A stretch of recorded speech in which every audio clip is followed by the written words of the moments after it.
You review some Bible translations, but like for LARPers and D&D nerds, let's do it. King James.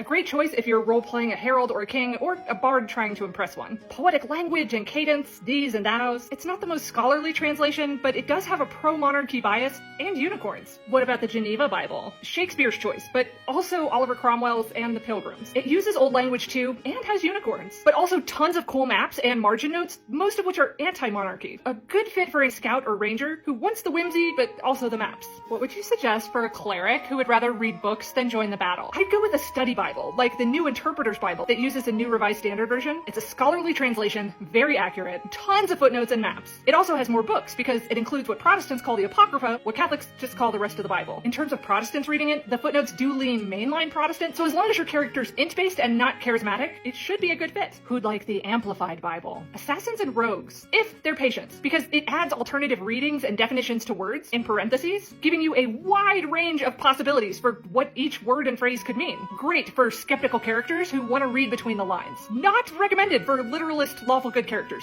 It could break them. This is helpful information. What would you recommend for like a lawful good paladin? The New American Standard Bible. It uses something called formal equivalence, which means it translates the text as directly as possible word for word. Who'd like the Inclusive Bible? Druid. Especially if they're non-binary or connect with more than one of their forms. It's a scholarly translation, very readable, but it frees the text from binary language, especially around gender. What about the Message? Good for a bard or any storytelling character that hangs out in taverns. It's really a paraphrase. It uses more dynamic equivalence, so it translates the meaning of a whole phrase, or even an entire paragraph, into everyday language. It's super fun and readable. So that one's your pick? I actually like all of these for different reasons. And there are a ton I didn't mention. Feel free to put your favorites in the comments and what class or characters you think would enjoy them.